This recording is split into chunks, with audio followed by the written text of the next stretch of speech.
Chapter 30. The Red Black Hills. Today is tomorrow's yesterday. Unknown. Okay, it's me. I said that. Haha. Alright, whatever. The cats watched the people with their eyes wide. Being felines, they were more entertained than afraid, though prone to being startled. Even so, they were giving the present situation their total attention.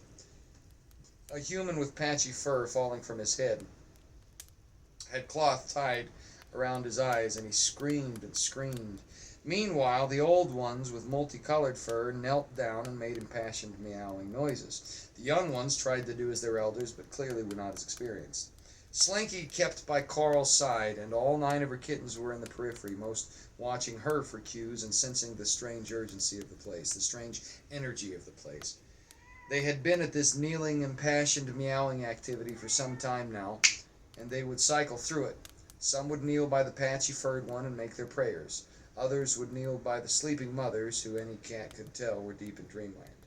There was an indefinable cloud of uncertainty falling on the proceedings, and even the games of the kittens were becoming forgotten. Certainly, Carl would feed Slinky if she irritated him in her usual way, but he was perfunctory about it now. It seemed he was distracted, more than she'd ever seen him. He also would cycle between impassioned meows from a kneeling position, pacing and sitting in silence. Then Carl would look skyward and put out his hands. So would they all. Slinky would follow their eyes, as would the kittens, but she couldn't quite figure out what they saw. She sensed something, and she had seen them do these things before. It still mystified her, and such activity was certainly new to her kittens. There was only one of the 9 little cats that could care less, and he had been the least involved of the bunch during the proceedings of the last several days. This kitten was the only one who didn't have entirely black fur. He had a patch of white on one foot, the only remnants of the DNA of his father. Perhaps he might have been known as White Paw, if felines were into naming one another. No human had taken any real notice of him yet. His little eyes had just learned how to align one direction rather than pointing off to the sides like Cletus. He found himself quite finished with the humans, and with the other kittens, and with his mother Slinky. In feline years, he was a teen, at least in terms of cat intelligence. That put him ahead of his brothers and sisters. This little cat hid in a shoe by the door of the RV, and managed to jump out without anybody noticing early into these proceedings.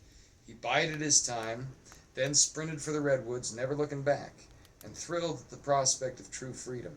In the grasses, he caught a snake and ate half of it, deciding to stick with mice going forward. That's when he caught the scent. There was a light place somewhere, and he could puke the snake. 2 advantages. White Paw ran into the hollow of a tree and concentrated. Sure enough, the light came, and he saw a great long dark pathway leading to a deep crater in the ground and the wreckage of some cylindrical human thing. White Paw jumped through the fissure, returned the portion of snake he had eaten, and began to slink down a long, flat, dark, dead road in the world between worlds. When Genevieve woke, the first thing she saw was Carl. He was by her bed, and the bed was in a cabin, and the cabin was limbed in redwoods, and there was a futuristic-looking bus out the window. In a moment she realized it was an RV of some kind. People were moving inside. It was the afternoon. Carl she recognized, but barely. He was Carl, but he could have been the father of Carl. Yet it was Carl. Nothing else she recognized. However, there was a memory of someone made of gold and brightness, who only communicated truth in any emotion. It was the man who had drawn her from the chaos place, flashes of which kept percolating through her mind even now. It had been Christ. At the very thought, Genevieve felt something in her, like a child remembering the concept of a parent. He had said Carl would be there. "Carl, where am I?" Carl's eyes snapped open, and they met the deep jade of hers, and he about fell out of his chair. "Genevieve, I am here. I never forgot you for a day." She began to cry. "Carl, why are you so?" "It has been around 40 years. But don't leave 20 or so for me. I know. I went gray early. I am somewhere in the 40s. I could not tell you for sure. I am not this old. It is. Time is not the same where you have been. Have I also gone gray? No, no, no. You are more beautiful than ever. Here. He went and got a mirror out of the bathroom to show her, and she looked and saw her face and exhaled, then looked at him and put a hand to his face, handing him back the mirror. He went away and returned it to the bathroom, then came to the bedside again and knelt down. She caressed his face again. So they really did die, didn't they, Carl? He nodded. Yes. I lost them when I was very little. And you didn't lie, did you? No, I didn't. Carl, I'm so sorry. No, it is. You are here, I am here, we are here. Carl. Kirill. And she kissed him. It had been decided early to move Genevieve and Claire to the cabin Carl had made over the years. Farley, who was Blake, remained in the sickbed of the RBV in the Red Black Hills, those curious trees husbanded by Carl. It took the better part of a week before Blake's mind truly returned. Carl would pray, and Ed would pray, and Amber would pray, and Ricky and Ethan would do the same. Carl had worked on the little cabin in the clearing off and on during his preparations to retrieve Genevieve. This had been part of his reason for disappearing and reappearing at odd times. Certainly he kept things prepped in the world between worlds, but he also maintained proper preparation of the home he had built for himself and his lady. This particular region of the Black Hills was one he had spent many years perfecting. It was a secret place, a safe place, and one he had never meant to reveal to any but Genevieve, though he had planned for a rich existence despite it all. As Ed understood it, shortly after Genevieve was taken, Carl had planted redwoods in between excursions to the world between worlds so he could track their progress more closely, being able to skip time to determine what was or wasn't working. In so doing, he could satisfy a theory of his he developed as a lonely teenager, a teenager who read anything he could to learn the language better and found himself along odd intellectual rabbit trails with frequency. He had learned of the ecological conditions of coastal redwoods, and through the cat's capabilities, had seen them, and had wondered if, in the right conditions, their kind might flourish where he was. It was very moist in the Black Hills. In some areas, it felt much like the Pacific Northwest, which was astonishing to Carl, given the surrounding climate. Beyond the Black Hills, it was high plains desert and harsh hills, mostly. There were few trees anywhere. But in nooks and crannies of the Black Hills, little miniature climates flourished. So perhaps the only real hobby he had was building a hidden enclave for him and his lady, and planting as many redwoods as he could. There was, wildly enough, a shop and trail run by a number of individuals who favored tie-dyed shirts and dreadlocks. They sold redwood and giant sequoia seeds, among various crystals and incenses. Carl bought these seeds in large quantities, but at such intervals over the years, he wondered if they ever realized he was the primary customer. They probably only stocked the seeds on a lark to begin with, but Carl was glad they did, as such trees could be made to flourish. He had seen it. They needed special care. You had to grow them in a pot for several months until they were the right size, then place them near water, but in sunlight somewhere that winter wouldn't totally confound fledgling growth. Carl would plant them in droves during early May so they could take root and start growing well before winter. He planted them at other times in the year too, though. Some made it, some didn't, but in a habitual way he had planted several hundred.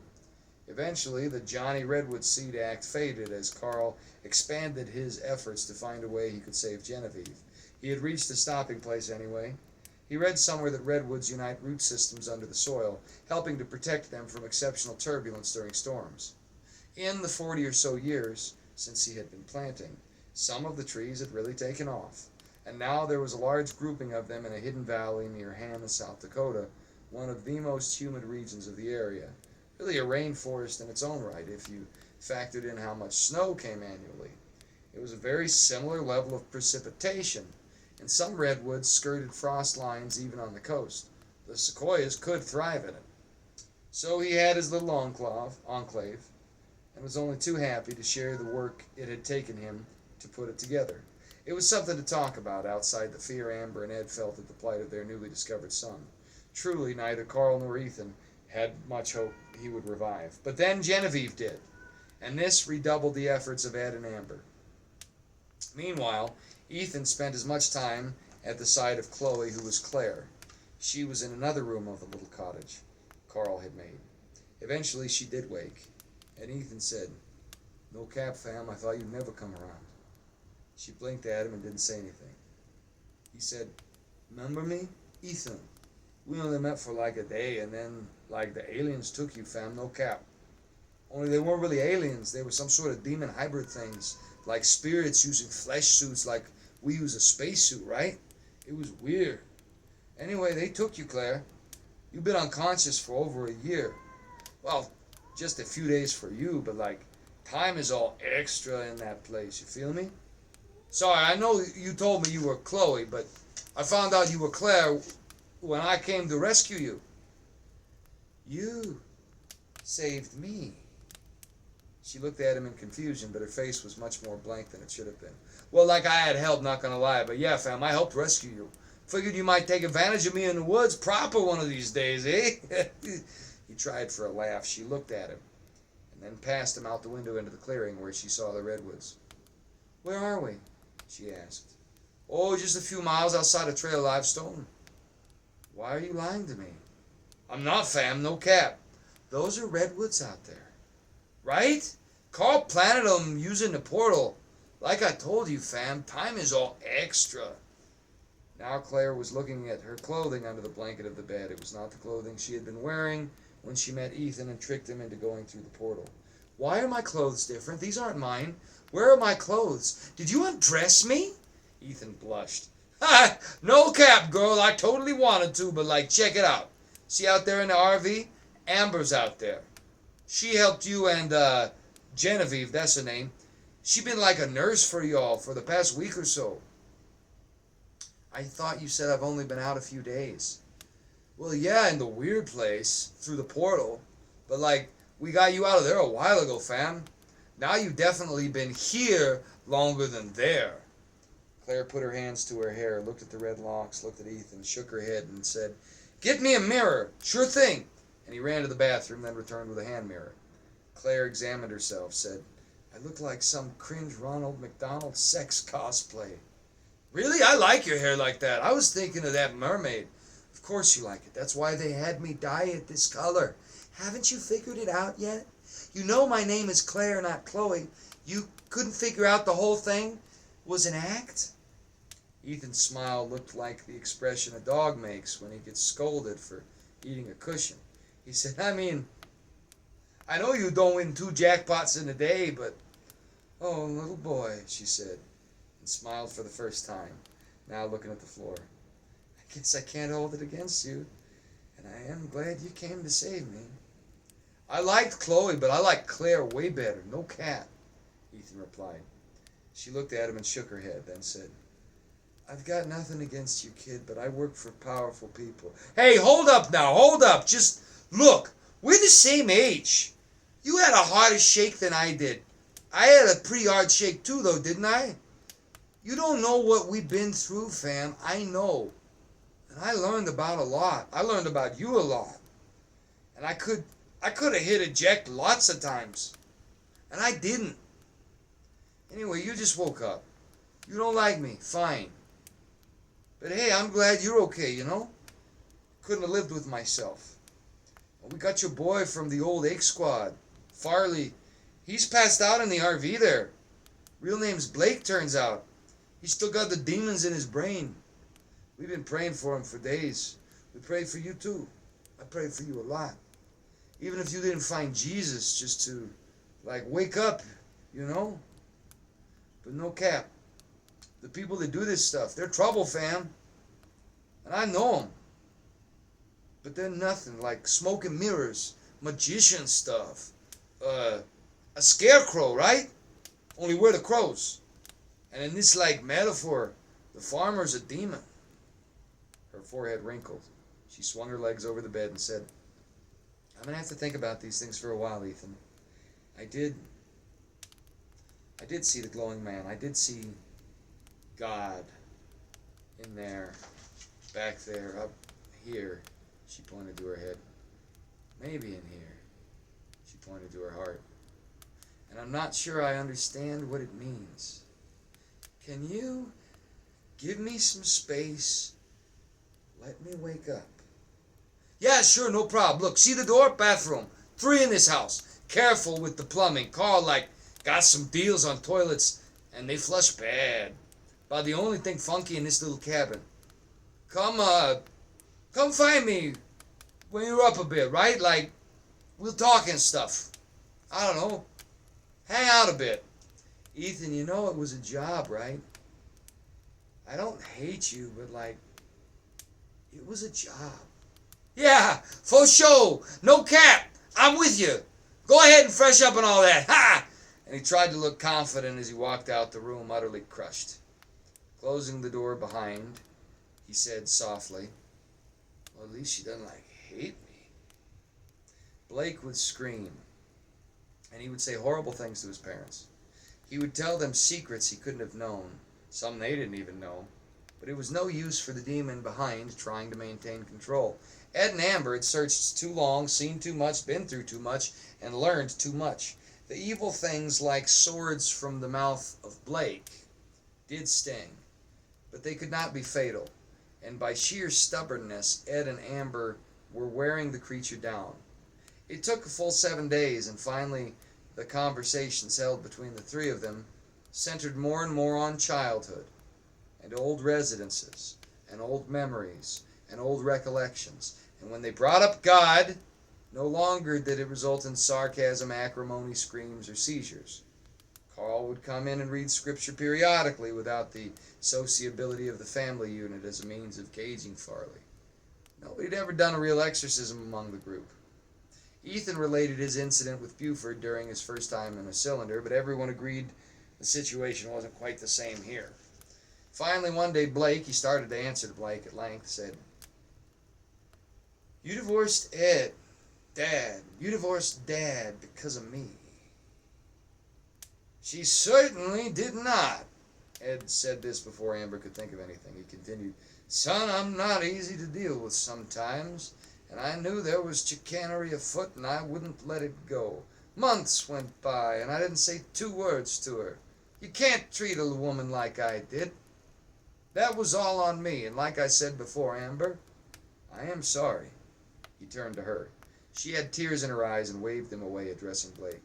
It's not your fault, and it's not his. I made mistakes my own self. It's life, and this strange thing. I should have believed your father, but he sounded like he was grasping at straws because he couldn't accept it. Meanwhile, deep down, I always thought you were alive. But after so many years, I knew it couldn't be true, and so I told myself that was my own imagination and taught myself to forget it to the point I nearly ruined it all when Ed came back out of the blue. He never did that, though. He never gave up on you. Ed blushed. Well, not entirely, son. But I figured it was at the end of my rope, you know. I quit praying, and I just started going after the government. But that's where I screwed up. I prayed for years to find you, then decided I hated God, and then he gave me a whipping and brought me back to you. I just had to wait. It took so many years, but all those other people would still be stuck up there in the conch. See what he did, son. Through you, he brought us all together and saved those people and all the pain.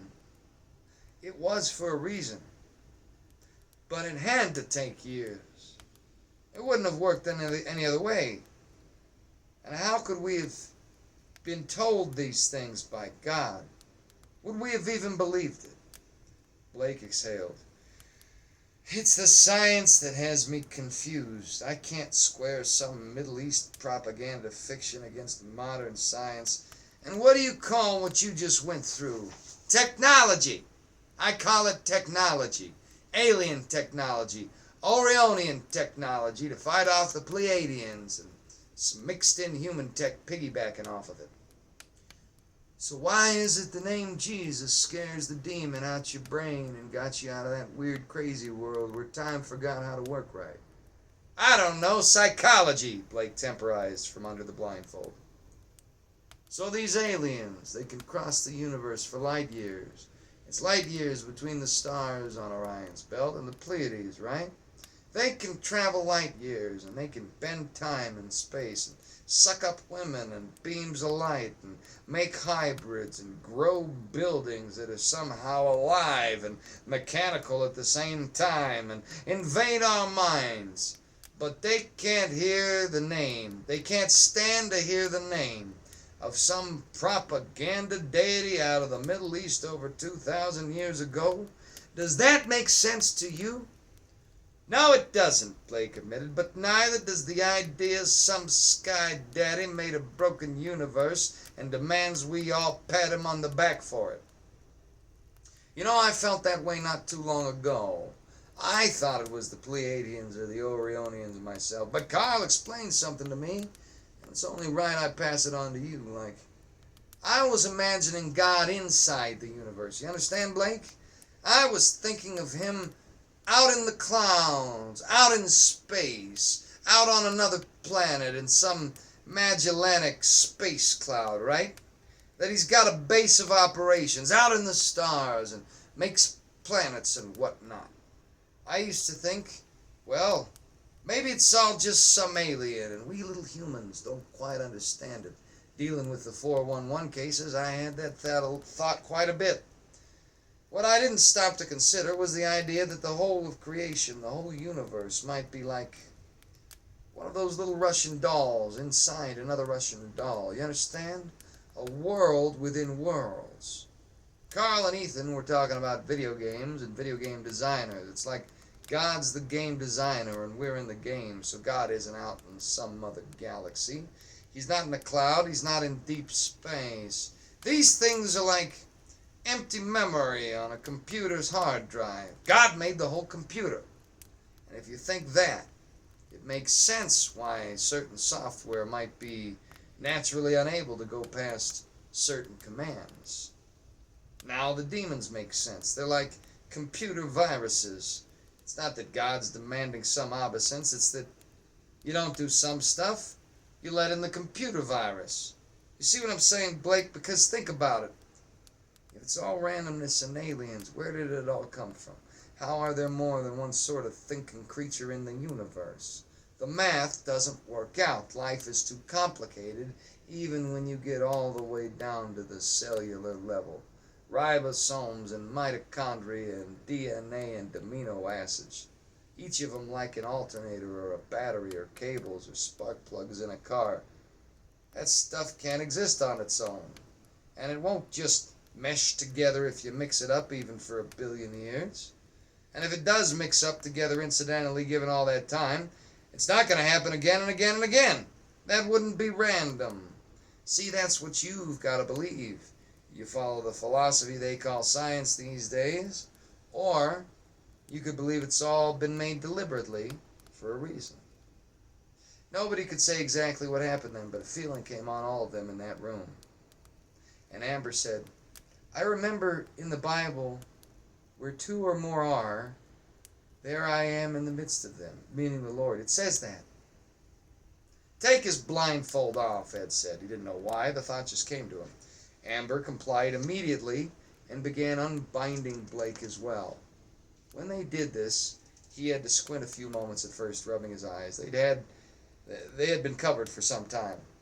It took him a little to adjust, but when he did, he had a light in his eye, and the light turned into tears, and he sat up and he said, Mom, Dad. They could feel it somehow in his heart. Blake had made a change.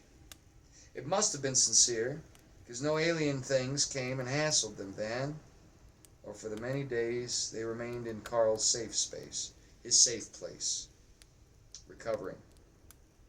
For the foreseeable future, Blake had resigned ache. Ricky left the Red Black Hills earlier than the rest. There wasn't much else for him to do, though there were discussions about remaining safe. Certainly the lot of them were top priority for Ake or similar agencies, but Ricky was clever, and Ed knew he was clever. Ricky discussed with Carl whether or not he could take one of the kittens. Carl agreed. Ricky left on foot. He had a few $1,000s. He had taken a copy of Ethan's fractal projection of portals, and in his mind he thought he might go to India. He could make what he had go 20 times further than it would in the U.S., back in the home neighborhood where his cousins were, and he could hide from government people much easier. His idea was to use portable capability in procurement, something else Carl had imparted to the group as they nursed one another back to health. He also had a few spiritual ideas of his own. In the Bible it says all men come to faith in God with fear and trembling, and that they must come to grips with God in their own way. There is only one way to eternal life, which is Christ. But how men come to accept that in their souls is as diverse as humanity. So it was that Ricky did indeed believe, and he had restructured his mind long before the present events. But he had much to think about. He named the cat he chose Papadam, which was a delicious sort of Indian bread that he would soon help himself to once he got settled in the old country.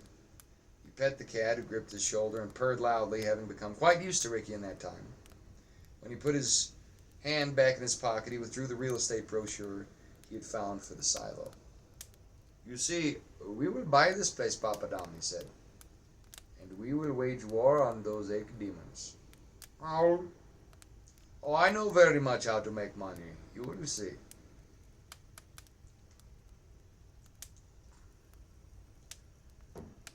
They had one final dinner as a group at the safe house made by Carl. Genevieve and Carl sat together. Clever Ed and Amber were across from them at the table. Blake between his parents. Ethan sat directly across from Claire in the middle. It was a small table, but properly prepped, 2 or 3 more could have squeezed in. They prayed over a meal and broke bread. It was borscht, prepared by Carl in the traditional way from a recipe he had learned before he lost his own parents when he was Kirill. They shared about their day in the woods. Ethan was quite awkward with Claire, but she was able to handle it. If there was a spark between Blake and Claire, none knew it. Blake had found the picture of her from when she was first assigned him by Ake. Considering what his ambitions had been, and what he was now, he just didn't feel quite the same way. They spoke cordially, but both had their eyes on other things. At one point, Ed said, "You know, when we get out of here, I don't know if we'll be able to go back to our old lives even if we wanted to. We're going to be known." "Yes," said Carl. "You should all take a little cat like Ricky. Be careful to shift like you practice in the gym, to keep cat muscles strong with making portals." "Should we really split up?" Ethan asked, then took a bite of bread he dipped in the borscht. "I don't know," Amber replied. I don't know how I'm going to deal with Jimbo." "Who's Jimbo?" Ethan asked.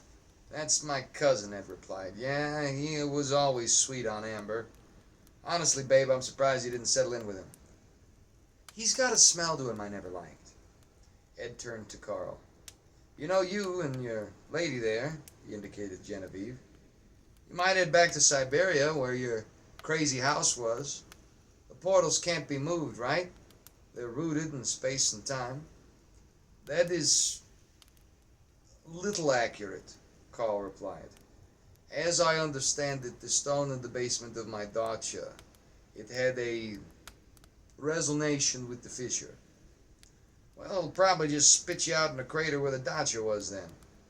I'll bet you could shake the ache better there than here, though, you know, Russia has its own issues.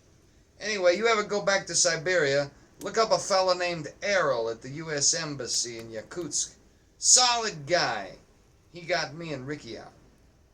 "I will remember this," Carl replied, turning to Genevieve. "What do you think of Russia?" Genevieve's forehead crinkled.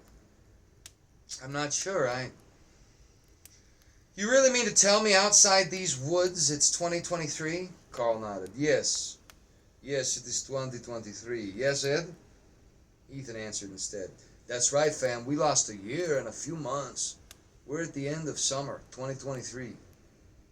"And you don't have flying cars?" Genevieve made a joke out of it. Most of the table laughed. Well, there's like these drones and water jetpacks you can get, Ethan said. But you have phones that can show faces? I'd like to see one. They can track us with those, Ed said. We've been phoneless in Fallujah since Siberia. What's Fallujah? Genevieve's eyebrow jumped. Oh, that's right. Yeah, it's an Iraq thing. There were these two wars in the 90s and early aughts with Iraq. Bush thing. Fallujah's a city out east where there was a notable bloody battle. I was just going for alliteration. Sorry, Ed replied. The power of the world is, like Paul said, Carl resumed, spiritual wickedness in high places.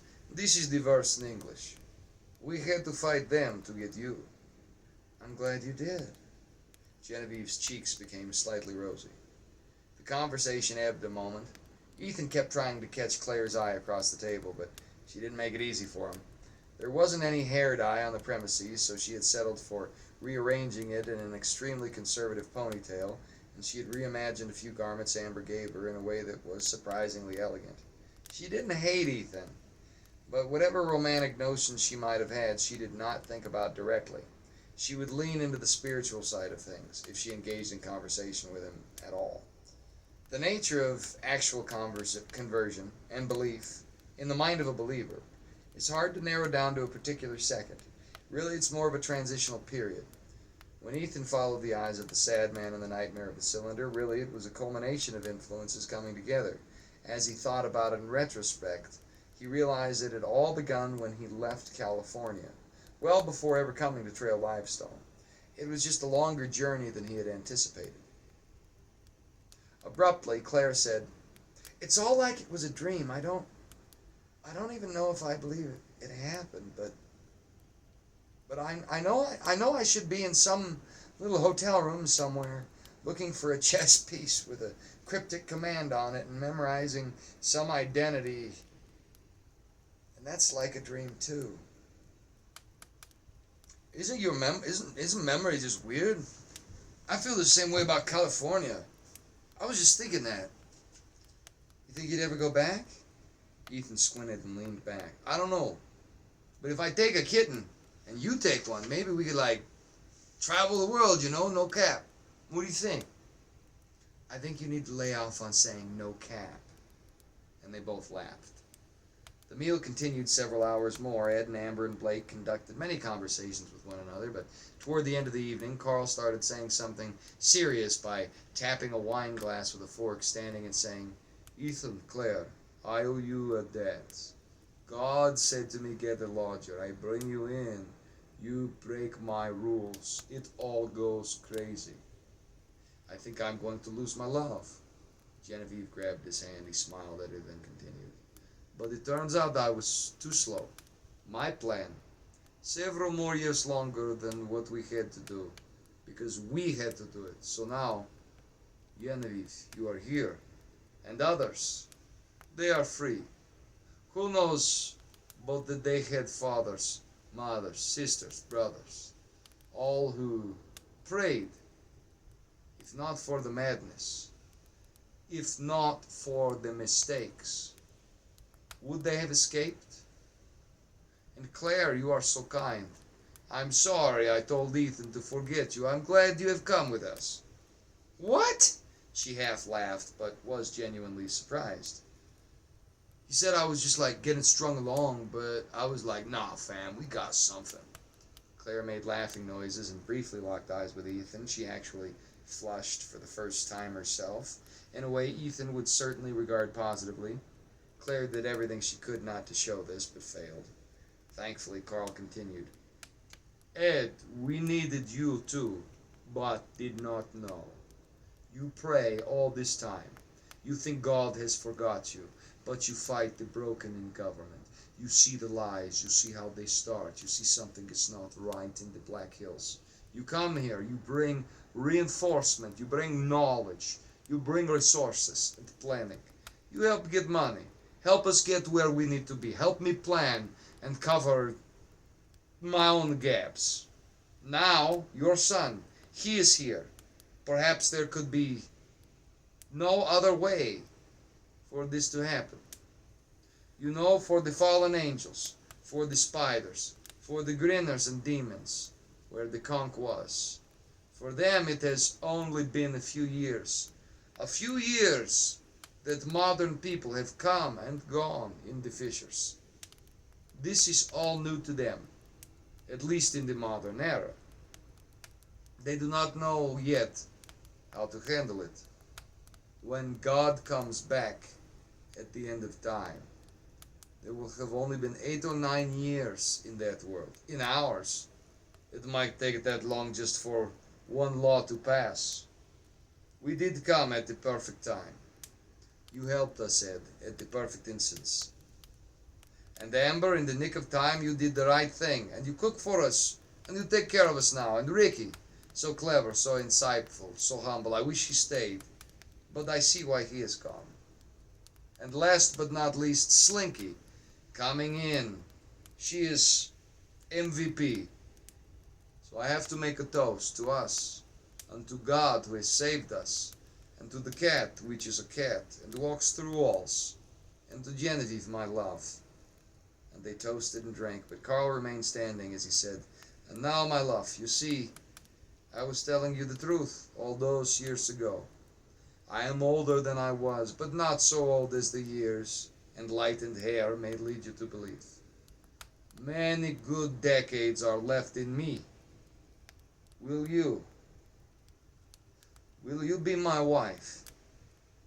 And he knelt down, producing a fat ruby from a jewelry box. Genevieve gasped and cried, and they kissed and embraced, and it was all quite saccharine.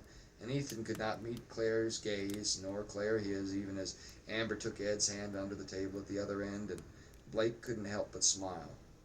Slinky jumped on the table and said, "Meow."